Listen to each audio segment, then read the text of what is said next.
يا مساء الخير عليكم، ازيكم يا حبايبي؟ يا رب تكونوا بخير. النهارده هنعمل مع بعض حاجه جميله جدا، اكله خفيفه بطريقه جميله وسهله وسريعه، مش هتاخد معانا ولا وقت ولا مجهود، وكمان هتطلع بالشكل اللي حضراتكم شايفينه. الفراخ المحشيه بالرز طريقتها حلوه جدا، والرز بتاعها كمان مفلفل، ومش هتاخد معانا تسويه كتير. طبعا لو اول مره تشوفوني على القناه، انا مروه عبد الغني. هبدا معاكم بالمكونات. انا معايا 4 فرخات. الفراخ دي اللي هو مش حمام، اللي هو فراخ. اول حاجه انا طبعا بقطع الحتت الزفره اللي موجوده في الفرخه، اللي هي الاجنحه اللي في الطرف الاجنحه. وبعد كده بقى اعمل لها بصباعي، بقى اطوشها من جوه، بطلع الحته اللازقه بين الصدر وبين جلد الصدر من فوق، وبنضفها كويس جدا.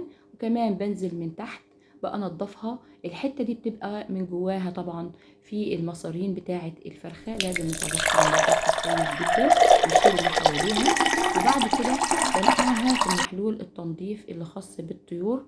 اول حاجه بجيب لتر من الميه، معانا ملح ومعانا سكر ومعانا ورق اللورة، ومعانا كمان القرنفل وحبيبات الفلفل والقرفة العيدان، وكمان معانا حباية كبيرة من البصل. بنقلبهم كويس جدا مع بعض.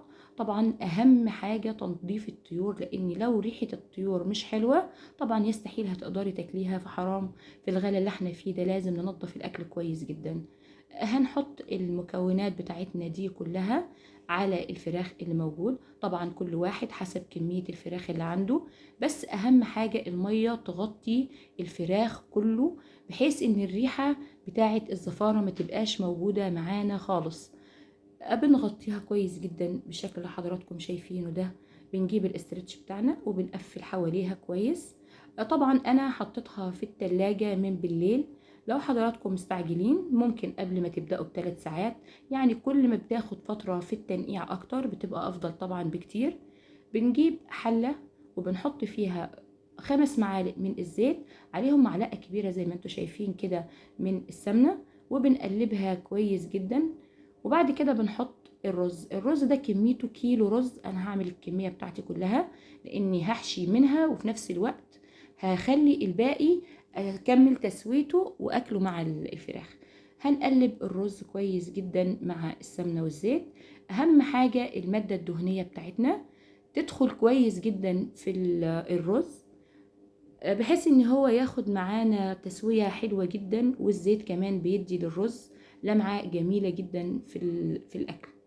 هنقلب البصل مع الرز كويس جدا. طبعا البصل ده انا بشراه في المبشرة، او لو حضراتكم حابين تبشروه في الكبة مفيش اي مشكلة. هنقلبه كويس جدا وننزل ب4 فصوص من التوم المتقطعين مش مهروس، لاني انا حابة جدا ان طعم التوم يظهر معانا في الخلطة بتاعة الرز دي. هنقلبهم كويس جدا. ودي حباية من الفلفل الالوان والفلفل الاخضر.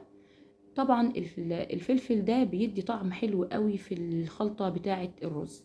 هنقلبهم كويس جدا مع بعض، يتطعموا مع بعض ويتشبعوا من بعض كويس جدا بالشكل اللي حضراتكم شايفينه. لازم الزيت يغلف الرز كويس جدا. هننزل بكمية البهارات اللي معانا: ملح، قرفة، كزبرة، فلفل، كربون، كركم، ال7 بهارات، الكمون، وطبعا الملح زي ما حضراتكم حابين. طبعا القرفة في الخلطة دي بيدي للرز طعم جميل جدا جدا. البهارات دي مع بعض بتدي طعم حلو قوي. وما تقلقوش من ان لا ده فراخ محشي ان احنا ما نعملش فيه خلطة من البصل، ولا بالعكس جميل جدا، وجربوها واكتبوا لي في التعليقات تحت رأيكم ايه في الخلطة الجميلة دي. بعد كده هنجيب معلقتين من الطماطم المبشورة في الخلاط ونقلبهم كويس جدا. طبعا انا زودت معلقة تاني من الطماطم، كده 3 معالق كبار من الطماطم المبشورة في المبشرة. هنقلبهم كويس جدا مع بعض. طبعا ريحتهم جميلة جدا وشكلهم زي ما حضراتكم شايفين حلو قوي. هنقلبهم. مش هنكمل تسوية الرز اللي في البداية اللي احنا هنحشي بيه الفراخ، يا دوب مش هنغطي الرز مية، هتبقى السطح بتاع الرز مش متغطي. هنقفل عليه، وبعد ما ياخد غلية واحدة معانا هنوطي عليه درجة الحرارة، هيبقى درجة الحرارة شمعة ضعيفة جدا. هنجيب معلقتين كبار من البصل المفروم في الكبة، وكمان معلقتين من الطماطم، ورشة من الفلفل، ورشة من الملح، وهنقلبهم كويس جدا مع بعض. طبعا الخطوة دي مهمة جدا جدا في الفراخ، وممكن الطريقة دي تتعمل في الحمام، هتبقى حلوة جدا. كده انا طلعت الفراخ بتاعي من التلاجة بالشكل اللي حضراتكم شايفينه ده. هنطلعه طبعا من محلول التنظيف اللي احنا نقعينه فيه من بالليل. الخل والسكر والليمون والبصل والورق اللوري والفلفل، كل ده بيساعد في ريحة الزفارة. طبعا ما بيبقاش فيه اي ريحة بالشكل اللي شايفينه ده. لون المية نفسه بيتغير لان بيسحب كل الروايح والحاجات اللي مش كويسة. طبعا انا في الطبق التاني ده انا حاطه فيه البصل والطماطم والملح والفلفل، بدعك بالفرخه بتاعتي من جوه ومن بره وجوه الجلد زي ما حضراتكم شايفين. اخلي البصل يغلف الفرخه كلها من جوه كويس جدا. طبعا ده بيدي طعم حلو جدا للفراخ. هندعكها كويس جدا بايدينا زي ما حضراتكم شايفين كده. هيبقى حلو جدا ومفهوش اي ريحه، وهيطعم معانا الفراخ، هيبقى حلو خالص. ادي بالشكل اللي حضراتكم شايفينه. لازم النظافة يا جماعة في الطيور اهم حاجة. انا خلصت الكمية بتاعتي كلها بالشكل اللي حضراتكم شايفينه. ريحتها حلوة والله وجميلة جدا. هنجيب معانا معلقة من السمنة او المطفر عند حضراتكم زبدة، برضو هتبقى حلوة. هنجيب الجلد اللي بين الصدر وبين الجلد اللي من فوق، وهنغلفه كله بالسمنة اللي موجودة معانا. انا عملت الكمية كلها بالشكل اللي حضراتكم شفتوه ده. بعد كده ادي الرز كده واخد نص تسوية، مش تسوية كاملة لان لسه هيدخل تسوية تانية. انا هطلع على قد كمية الرز اللي انا هعمل بيه الفراخ. الكمية بتاعتي تقريبا هعمل النص بالظبط، لان كل فرخة بتاخد نص كوباية من الرز. فكده انا خدت نص الكمية بتاعة الرز بتاعتي، وهحط لها كل فترة والتانية حبة من الشوربة بحيث ان هي تكمل تسويتها، لان هيتاكل بعيد من الفراخ.